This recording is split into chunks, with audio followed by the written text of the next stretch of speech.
Hey everyone, how's it going, and welcome back to Robot Boy. And in this video we're going to be taking a look at Spider-Man PS4 yet again, and in this video discuss some glaringly obvious missing suits from the game, what they are, why they could be missing, and when, if at all, we might see them added to the game in the future. So I don't know if this video counts as spoiler territory because it's about things that are not in the game, so I'm not sure where that stands, but either way, if you are interested in keeping the experience as fresh as possible, then I'd advise to not carry on watching.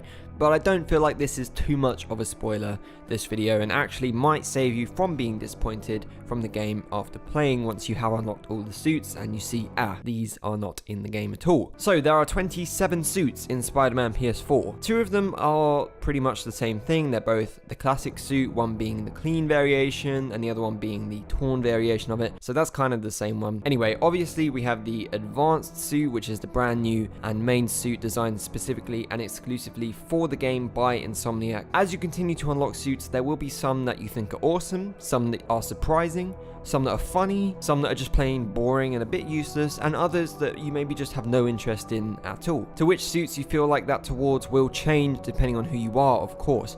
But after unlocking all of the suits, it was obvious that there were some majorly popular suits missing from the game completely. So let's take a step out and look at this from a larger perspective. Marvel are obviously pushing the MCU, with 3 different suits from the MCU Spider-Man alone featuring in this game. You've got the homemade suit, the Iron Spider suit, and the Stark suit. You can probably see where I'm going with this, but yes, we have 3 suits from one film version of Spider-Man, and not one suit from the 2 other live-action big-screen adaptations of Spider-Man, which includes the Amazing Spider-Man suit worn by Andrew Garfield, and the original and what I think is one of the most iconic suits, which is the Tobey Maguire suit from the Sam Raimi trilogy. As a huge Spider-Man fan, this is mind-blowing to me that these suits aren't in the game.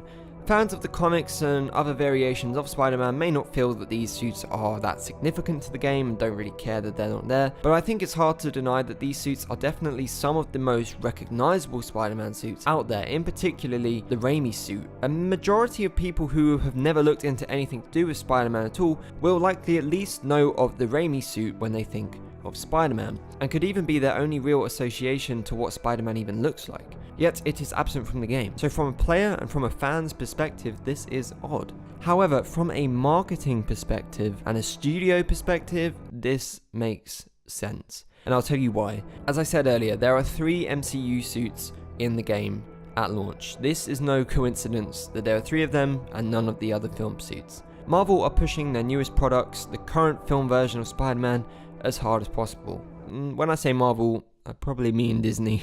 If you have the Amazing Spider-Man suit in there, a kid who's playing the game for the first time and who's only seen the MCU Spider-Man might go, "Oh, what's this suit from? It's from another Spider-Man film? Oh, I'll go and watch that. That sounds cool. There's more Spider-Man films?" And no. Disney do not want you doing that. They don't want to remind you that there are other Spider-Man films. Disney do not want you remembering that Sony had a past and had their own things. No. They don't want you to remember that. Well, at least for now. Because I am pretty sure that these suits will come into the game in the future. It has been confirmed by Insomniac that in each of the upcoming 3 DLCs for Spider-Man PS4, we will see new suits added.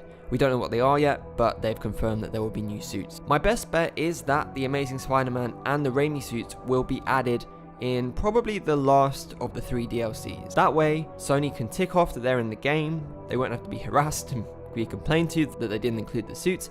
They'll be in the game, and they will be likely highly desirable, so it will entice people to actually purchase the DLC in order to access these suits. And it will also allow the MCU suits to take center stage as the main film suits for the first few months of release. It works well for everyone gets the suits in the end, but you have to pay for them, so Sony make a bit of money off of it, MCU get the highlight and the center stage. I can see why they would do that. But that's my prediction anyway. This makes most sense to me, logically, strategically, from a business mindset, as to why these suits are missing from the base game, and when and why they will be added in later. Oh yeah, and one more thing. You're probably expecting me to talk about the Venom suit, or the black suit, because that is also missing from the game.